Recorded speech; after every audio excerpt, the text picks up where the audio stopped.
Kaya tayo nagpapabautismo sa paniniwala nating kailangan tayong mahugasan sa kasalanan at maglingkod sa Diyos kasi darating ang oras, bubuhayin lahat ng mga patay.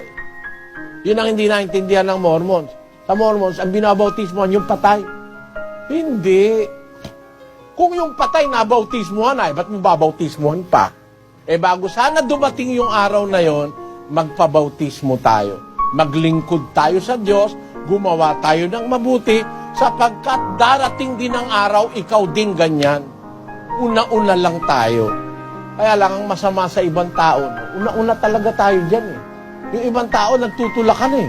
Gusto niya mauna yung kapwa niya eh. Bayaan mo ang Diyos maglagay ng pila kung sino ang pangalawa sa pila o pangatlo.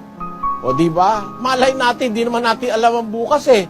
O kita nyo sa Santiago 4. Kaya kailangan tayo magsamantala eh. 4:13. Magsiparito ngayon kayong nagsisipagsabi. Ngayon o bukas ay magsisiparoon kami sa gayong bayan at titira kami doong 1 taon at mangangalakal at magtutubo. Kayo ngang hindi nakaalam ng mangyayari bukas. Ano ang inyong buhay?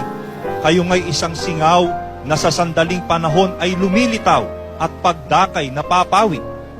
Sapagkat ang dapat ninyong sabihin ay, kung loloobin ng Panginoon ay mga bubuhay kami at gagawin namin ito o yaon. Kayo hindi nyo alam ang araw ng bukas. Paano mo sasabihin, pupunta ako sa Dubai, 1 taon ako ron, at kikita ako ron, magpapatayo kong bahay. Huwag mong ganun sasabihin. Sabi ni Santiago, hindi mo nga alam ang mangyayari bukas eh. 1 taon pa. Yung bukas lang, di mo alam eh. Meron natulog lang, hindi na nagising eh. Natulog lang, hindi na nagising. Ano sabi sa Biblia? Sino nakakaalam ng mangyayari bukas? Ano ba yung buhay? Para kayong singaw. Sandaling panahon ay lumilitaw, pagdakay napapawi. Kaya nga, kung halimbawa meron kang gagawin, ang sasabihin mo, kung loloobin ng Panginoon, gagawin namin ito o yaon. Kung loloobin ng Diyos na buhay ka pa, pero kung patay ka na, wala ka na magagawa. Yon. Ganun ang buhay ng tao. Marupok po. Ang buhay nating marupok. Marupok eh. Talagang marupok ang buhay ng tao. Kaya, yung aral na yan, dapat nating matandaan, mga kababayan, na bago tayo mamatay, bago dumating yung panahon na yon, maglingkod tayo sa Diyos.